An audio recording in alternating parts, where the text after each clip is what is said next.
Hello, welcome to this video. My name is Marco Nuyen and I'm a trainer at Microsoft. This video is part of a series of videos about the role of a Microsoft cybersecurity architect. In this video, we focus on aspects of data security. Discover the essentials of data security and learn how to protect sensitive information with practical strategies for data discovery, classification, handling, and encryption in this insightful video for cybersecurity professionals. The content for this video is mostly aligned with the area of solutions that is about applications and data from a certification perspective. Now, what about data? That's the main question for this video. In this video, I want to focus on the topics of data discovery, data classification, data handling, and data encryption. Understanding the nature and location of data is essential for effective data management. This awareness applies both from a functional standpoint and in contexts such as regulatory compliance. For example, organizations must be prepared to respond appropriately when an EU citizen requests access to their personal data, as mandated by GDPR and many similar regulations. Compliance requires not only identifying relevant information, but also ensuring adherence to applicable laws and policies. So identifying, accessing, and managing data, well, it raises an important question. How can data be located efficiently? What processes are in place to handle these tasks? Who is responsible for managing and accessing the data? And these concerns typically fall into the purview of compliance architects and data architects. However, it is important to recognize that robust data governance is a collaborative effort involving all stakeholders. And applying a zero-trust approach further emphasizes the significance of secure data handling, as data security constitutes a key pillar of the zero-trust framework. And organizations are encouraged to consult, establish guidance to ensure best practices in safeguarding data. For the architectural pillar of zero-trust, there are 6 objectives. The first 3 are essential and should be prioritized. These initial objectives are classify and label data, using automation for accuracy where possible, and perform manual labeling if necessary. Apply encryption, access controls, and content markings. Protect sensitive information with encryption or restrict access, and clearly indicate sensitivity with markings like watermarks or headers. Control access to data. Restrict access to sensitive data to enhance protection. Refer to the Zero Trust guidance for more details, but these steps provide a foundational approach to securing data. And we also have the Microsoft Cloud Security Benchmark, the MCSB, and that has a control domain on data also. And that is, of course, aligned with the principles of Zero Trust that we have just seen before. And something we will encounter many times in guidance is protecting by using encryption. So maybe it's good to address that in a bit more detail here.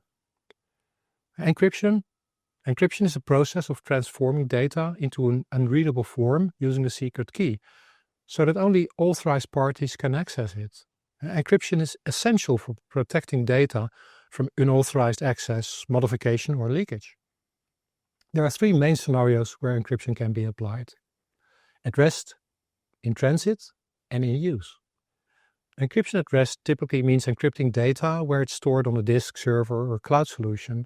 It prevents unauthorized users from accessing the data if they gain physical access to the storage device or compromise the network. Encryption in transit means encrypting data when it is transferred over a network, such as the internet, a virtual private network, VPN, or a local area network. It prevents unauthorized users from intercepting or tampering with the data while it is in motion. Sometimes it's referred to also as encryption in flight.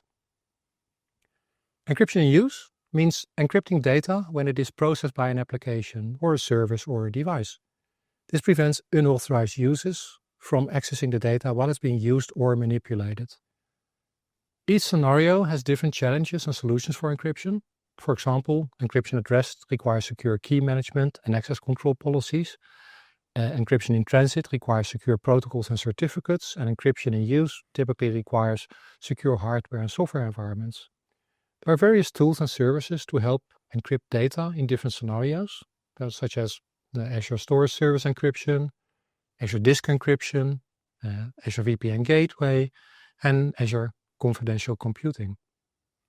These solutions enable customers to protect data from threats, and often they are also assisted to comply with regulations and standards, such as GDPR, HIPAA, PCI DSS, and NIST, to just name a couple of these.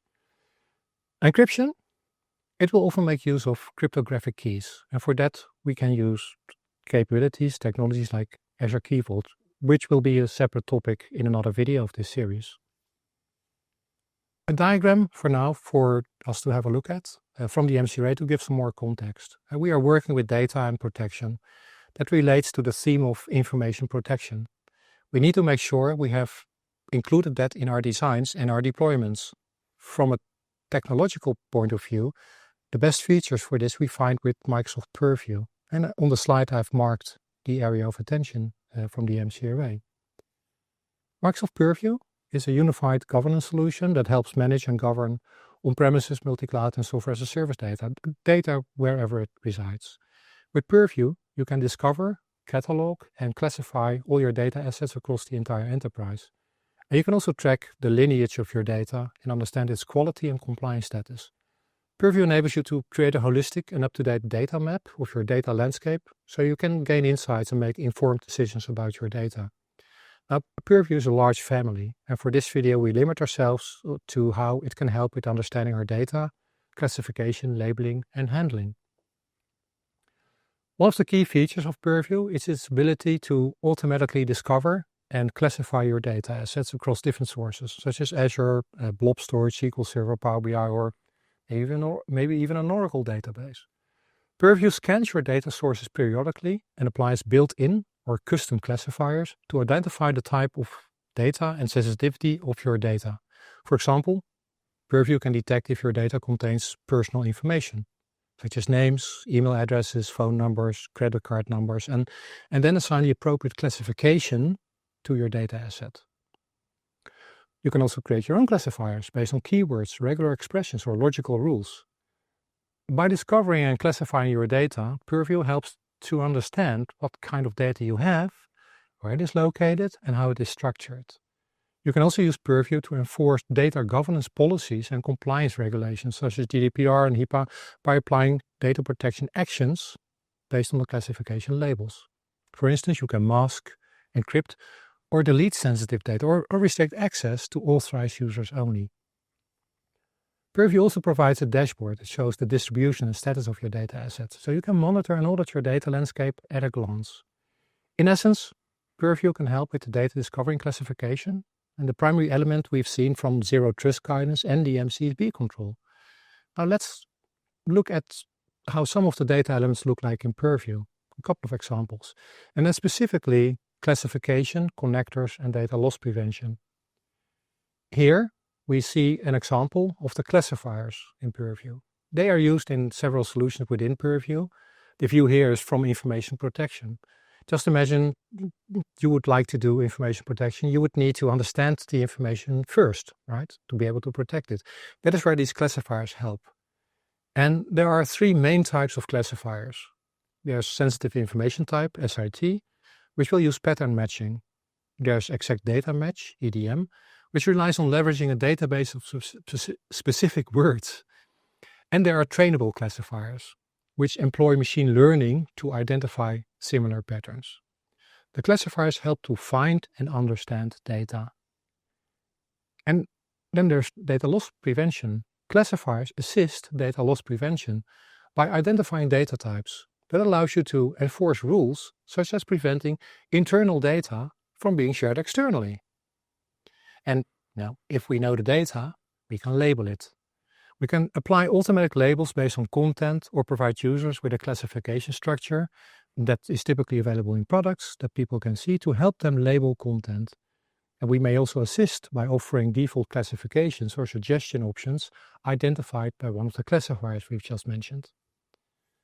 Now, Purview is an overall data capability, and a Purview connector is a vital tool that allows Microsoft Purview to reach and interact with data sources across both cloud and on-premises environments. Effectively, it extends connectivity and empowers the Purview capabilities, like the classifiers for data discovery, the data loss prevention for protecting sensitive information, and labeling for managing data by enabling organizations to analyze, classify, and control data wherever it resides. With connectors, Purview can go beyond its default scope, integrating with different systems and platforms to ensure comprehensive governance, protection, compliance across all data assets. Now we are at the end of this video. We discovered and we discussed topics around data discovery, data classification, data handling, and data encryption. We also discussed how a capability like Purview can help us with that. To get a better and deeper understanding of Microsoft Purview and its capabilities, I can recommend looking at the starting page of Purview, aka.ms/Purview. Thank you for watching this video. There are more in the series, and maybe we'll see you in another one. Until that time, please stay safe.